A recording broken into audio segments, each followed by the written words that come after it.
नमस्कार दर्शकों, YouTube के मेरे चैनल में आप सबका स्वागत है। आज वर्ष 2023 में मैं पहला वीडियो रिकॉर्ड कर रही हूँ और आज मैं आपको सूचित कर रही हूँ कि मेरी कुंडली विश्लेषण की श्रृंखला पुनः शुरू हो रही है। और जो दर्शक भी मुझसे कुंडली विश्लेषण चाहते हैं वो या तो कमेंट बॉक्स में कमेंट कर सकते हैं या मेरे व्हाट्सएप पे अपना कुंडली विश्लेषण भेज सकते हैं। अगर उनका कुंडली विश्लेषण शामिल करने लायक हुआ तो मैं उसका वीडियो बनाऊंगी और अगर उनकी कोई पर्सनल प्रॉब्लम हुई तो उसको ऐसे ही सॉल्व कर दूंगी। इस कुंडली विश्लेषण के कोई चार्जेस नहीं है और जो दर्शक ज्योतिष सीखना चाहते हैं उनको उस कुंडली विश्लेषण को ढंग से बैठ के समझना चाहिए कि किस तरीके से हमें फलित करता है। तो आज हम बात करते हैं कुंडली विश्लेषण के जरिए वृषभ लगन के जातक की जिसकी लगी सरकारी नौकरी। इस वृषभ लगन के जातक की मैं बैकग्राउंड बताऊं कि एक इंजीनियरिंग स्टूडेंट था जिसने एमटेक किया, बीटेक किया था। राजस्थान का निवासी है, बीटेक करा इसने। बीच में कुछ ऐसा लगा कि जिंदगी में काफ़ी टेंशन रही जब इसकी चंद्र में राहु की दशा चली, लेकिन उसके बाद चंद्र में गुरु आया और चंद्र में शनि आते आते इस जातक की नौकरी लग गई। तो अब हम देखते हैं कि कुंडली में कितने योग थे, कितने सरकारी नौकरी लगने के योग थे, कितने राजयोग थे जिसके कारण सरकारी नौकरी लगी। पंचमेश की पोजीशन कैसी थी कि जातक की पढ़ाई अच्छी हुई और दशा उसे कौन सी मिली जिसके कारण उसकी सरकारी नौकरी लगी। जातक का जो जन्म है वो है 24 जुलाई 1992 सुबह 2:43 लालसोट राजस्थान। तो जो दर्शक इस कुंडली को वेरीफाई करना चाहें वो उसका बना के देख सकते हैं। 24 जुलाई 1992 ये कुंडली बनती है वृषभ लगन मेष राशि। वृषभ लगन के संग सिंह नवांश है और दशमांश जो है कन्या राशि का है। अब हम बात करें कि सरकारी नौकरी लगने के लिए जो राजयोग कुंडली में होने चाहिए वो राजयोग कितने हैं कुंडली में।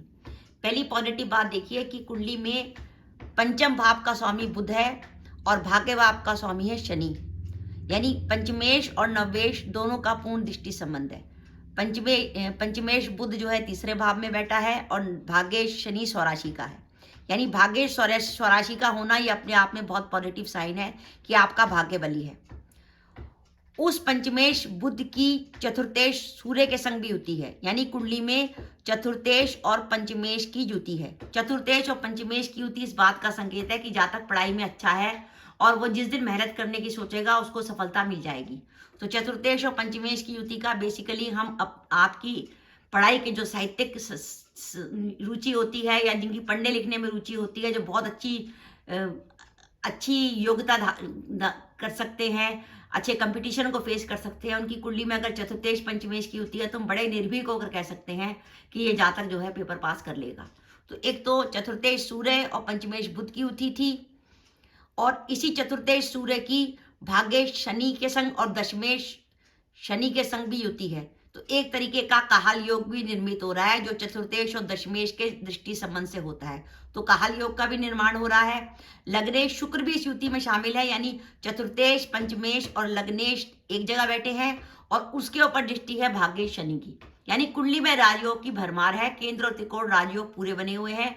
और पढ़ाई की अगर बात करें तो मैंने आपको पहले ही बता दिया चतुर्थेश और पंचमेश की युति है और विद्या का कारक गुरु केंद्र में बैठा है।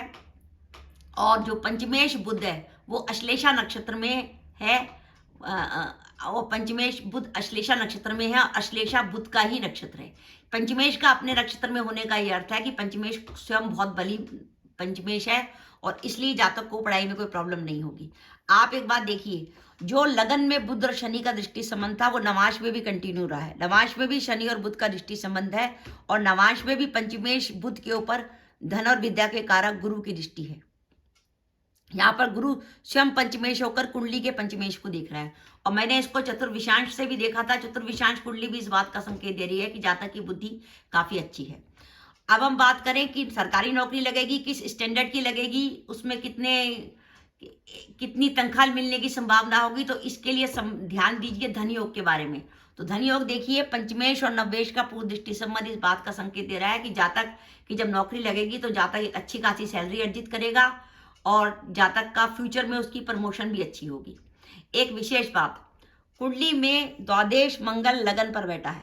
आप ध्यान रखिए किसी की भी कुंडली में अगर द्वादश लगन पर बैठा है तो वो इस बात का संकेत है कि उसका या तो विदेश में भाग्योदय होगा, जन्म या जन्म स्थान से दूर भाग्योदय होगा। तो इस जातक का जन्म जो है राजस्थान में हुआ और इसकी नौकरी पहली बार लगी बॉम्बे में, और वर्तमान में जातक इस समय नासिक में कार्यरत है। अच्छा, नौकरी कब लगी जातक की? लगी अगस्त 2015 में, जब जातक की दशा चल रही थी चंद्रमा की। अब चंद्रमा की महादशा में नौकरी लगने का रीजन देखिए आप।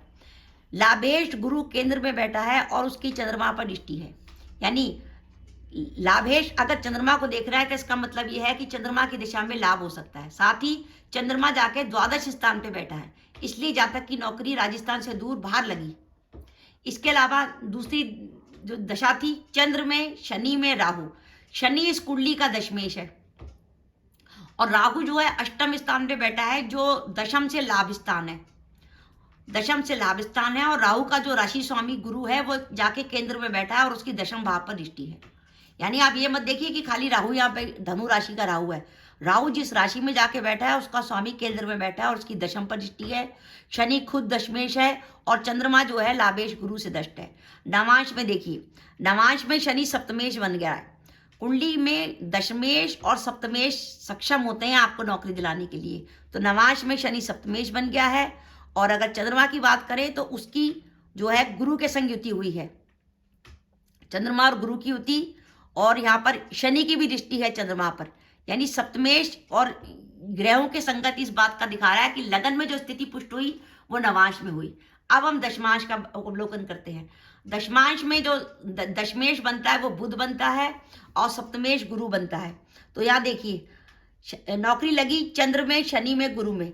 चंद्रमा के ऊपर गुरु की भी दृष्टि है, चंद्रमा के ऊपर शनि की भी दृष्टि है और राहु की भी युति गुरु के संग है। यानी जिन ग्रहों की दशा में नौकरी लगी है वो ग्रह लगन, नवांश और दशमांश में एक दूसरे के साथ संबंध रख रहे हैं। और मेन बात यह है कि उनका संबंध कुंडली के सप्तमेश और दशमेश से होने के कारण जातक की नौकरी लगी। आप अगर ज्योतिष का अध्ययन कर रहे हैं तो इसका हमेशा ध्यान रखिए। अगर आपसे कोई पूछने आता है कि मेरा ये काम हो जाएगा, मेरी नौकरी लग जाएगी या व्यापार कैसा चलेगा, तो ध्यान रखिए उसकी कुंडली के सप्तम और दशम भाव में कौन से ग्रह बैठे हैं और सप्तमेश और दशमेश से किन ग्रहों का संबंध बन रहा है। सप्तमेश और दशमेश से जितने ग्रहों का संबंध बन रहा होगा वो जातक का काम कराने में सफल हो सकते हैं। तो इसकी कुंडली में चंद्र में, शनि में, राहु की में जातक की नौकरी लगी। दशमांश कुंडली में अगर देखें तो दशमेश बुध के साथ चंद्रमा की युति है और दशमेश बुध के साथ ही संबंध है शनि का, और राहु का संबंध भी दशमेश बुध के संग है। यानी दशमांश का दशमेश बुध बनता है जिसके संग चंद्रमा की युति, शनि का दृष्टि संबंध और राहु का दृष्टि संबंध। इसलिए क्योंकि कुंडली में अगर खाली शादी ही देखनी है तो हम लगन और नवांश से देखेंगे, लेकिन शादी के अलावा हमें अगर नौकरी देखनी है, व्यापार देखना है, तो लगन और नवांश के अलावा हमें दशमांश पे भी जाना पड़ेगा, क्योंकि दशमांश वो वर्ग कुंडली है जो कंफर्म करती है कि जातक का काम कैसे होगा। तो ये इस कुंडली में कंफर्म हुआ कि ये जातक की नौकरी लगेगी, बाहर लगेगी। जिस जगह पर ये पैदा हुआ है जगह से दूर जाके नौकरी करेगा, और इस समय जातक नासिक में नौकरी कर रहा है, सरकारी अधिकारी है, एसएससी से इसकी सिलेक्शन हुआ है और आगे चलकर काफ़ी अच्छी जगह पर इसकी पदोन्नति होगी। और ये मेरा एक कुंडली विश्लेषण था। आप में से कोई भी सज्जन अगर मुझसे कुंडली विश्लेषण कराना चाहते हैं तो या तो मेरे व्हाट्सएप पे अपना डिटेल भेज सकते हैं और या अपने यूट्यूब चैनल पे कमेंट बॉक्स में कर सकते हैं। मैं कोशिश करूंगी सबका जवाब दूं, और अगर मैं आपका कुंडली विश्लेषण नहीं कर पाई तो आपको उसका जवाब मैं वैसे ही दे दूंगी। तो दर्शकों, ये मेरा वीडियो था, आपको कैसा लगा प्लीज़ कमेंट बॉक्स में कमेंट करके बताइएगा। इसके साथ ही अगर आप मेरे चैनल पर पहली बार आए हैं और आपने मेरा चैनल अभी तक सब्सक्राइब नहीं किया तो कृपया मेरा चैनल सब्सक्राइब कर दें, साथ ही बेल आइकन को भी दबा दें, जिससे जब भी मैं अपने वीडियो अपलोड करूं उसकी नोटिफिकेशन आपको मिल जाए और आप मेरा वीडियो देख सकें। इसके साथ ही नमस्कार दर्शकों, जय माता दी।